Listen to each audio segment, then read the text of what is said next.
Natural star Nani యువ దర్శకుడు శ్రీకాంత్ ఓదెలా కాంబినేషన్లో వస్తున్న పారడైజ్ సినిమాపై ఇండస్ట్రీలో ఓ రేంజ్లో అంచనాలున్నాయి. గతంలో వీళ్ళిద్దరి కాంబినేషన్లో వచ్చిన దసరా సినిమా ఎలాంటి అంచనాలు లేకుండా పక్కా మాస్ యాక్షన్ ఎంటర్టైనర్గా బాక్సాఫీస్ వద్ద దుమ్ము దులిపింది. అందులో ధరణి పాత్రలో నాని నటన, దర్శకుడిగా శ్రీకాంత్ ఓదెలా టేకింగ్ ఇండస్ట్రీ వర్గాలను సైతం ఆశ్చర్యపరిచాయి. తొలి సినిమాతోనే 100 కోట్ల క్లబ్లో చేరిన ఈ యువ దర్శకుడు తన తదుపరి అడుగులను ఎంతో జాగ్రత్తగా ప్లాన్ చేసుకుంటున్నాడు. ఇప్పుడు అదే దసరా మ్యాజిక్ ను రిపీట్ చేసేందుకు ముస్తాబవుతున్న ప్రాజెక్టే ది పారడైజ్. దసరా లాంటి ఇండస్ట్రీ హిట్ తర్వాత వస్తున్న సినిమా కావడంతో అభిమానుల్లో అంచనాలు ఆకాశాన్ని తాకుతున్నాయి. ఇప్పటికే మెజార్టీ షూటింగ్ కంప్లీట్ చేసుకున్న ఈ చిత్రం ప్రస్తుతం పోస్ట్ ప్రొడక్షన్ పనుల్లో ఫుల్ బిజీగా ఉంది. అన్నీ కుదిరితే ఆగస్టు 21న సినిమాను గ్రాండ్గా పాన్ ఇండియా స్థాయిలో ప్రేక్షకుల ముందుకు తీసుకురావడానికి సన్నాహాలు చేస్తున్నారు. అయితే ఇక్కడే ఒక mind blowing update film Nagar సర్కిల్స్లో హాట్ టాపిక్గా మారింది. శ్రీకాంత్ ఓదెలా ఏదో సాధారణ సినిమా తీయట్లేదని, హాలీవుడ్ రేంజ్లో ఒక భారీ మాస్టర్ స్కెచ్ వేశారని సమాచారం బయటకు వచ్చింది.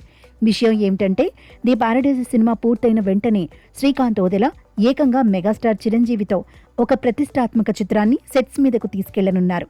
టాలీవుడ్లో ఇది ఒక రేర్ కాంబినేషన్ అనే చెప్పాలి. 2 సినిమాల అనుభవంతోనే ఏకంగా మెగాస్టార్ను డైరెక్ట్ చేసే ఛాన్స్ కొట్టేయడం మామూలు విషయం కాదు. దానికి తోడుగా ఈ మెగా ప్రాజెక్టును స్వయంగా నాని నిర్మించబోతుండడం విశేషం. తన అభిమాన హీరో సినిమాను నాని ప్రొడ్యూస్ చేస్తుండటంతో ఈ ప్రాజెక్టుపై భారీ అంచనాలు క్రియేట్ అయ్యాయి.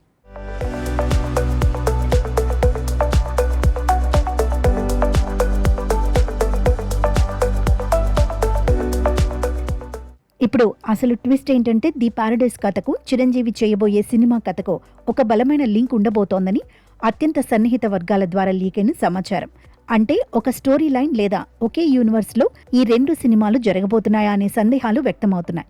ది పారడైజ్ సినిమా క్లైమాక్స్ సీన్లోని చిరంజీవి పాత్రకు సంబంధించిన ఒక పవర్ఫుల్ లీడ్ ఉంటుందని గట్టిగా వినిపిస్తోంది. సినిమాలో చిరంజీవి గెస్ట్ రోల్ చేస్తారా, లేక ఆయన క్యారెక్టర్ తాలూకు ఎలివేషన్ వాయిస్ ఓవర్ రూపంలో ఉంటుందా అనేది ప్రస్తుతానికి సస్పెన్స్. ఒకవేళ నాని సినిమాలో చిరంజీవి ఎంట్రీ కనుక ఉంటే థియేటర్లలో పూనకాలు ఖాయం. ఈ మెగా లింక్ చాలదన్నట్లు సోషల్ మీడియాలో మరో ఇంట్రెస్టింగ్ న్యూస్ కూడా వైరల్ అవుతోంది. ది పారడైజ్ చిత్రానికి భవిష్యత్తులో ఒక ప్రీక్వెల్ కూడా ప్లాన్ చేస్తున్నారట. అంటే ఈ కథ అసలు ఎక్కడ మొదలైంది అనేది మరో సినిమాగా రాబోతోందన్నమాట. దీన్ని బట్టి చూస్తుంటే లోకేష్ కనగరాజ్, ప్రశాంత్ నీల్ తరహాలో శ్రీకాంత్ ఓదెలా కూడా తనకంటూ ఒక ప్రత్యేకమైన సినిమాటిక్ యూనివర్స్ను సృష్టిస్తున్నారని స్పష్టంగా అర్థమవుతోంది. నాని పారడైజ్, మెగాస్టార్ ప్రాజెక్ట్, ఆపై పారడైజ్ ప్రీక్వెల్, ఇలా ఒకదానికొకటి ముడిపెడుతూ ఇండియన్ బాక్సాఫీస్ను షేక్ చేయడానికి డైరెక్టర్ గట్టిగానే రెడీ అయ్యారు.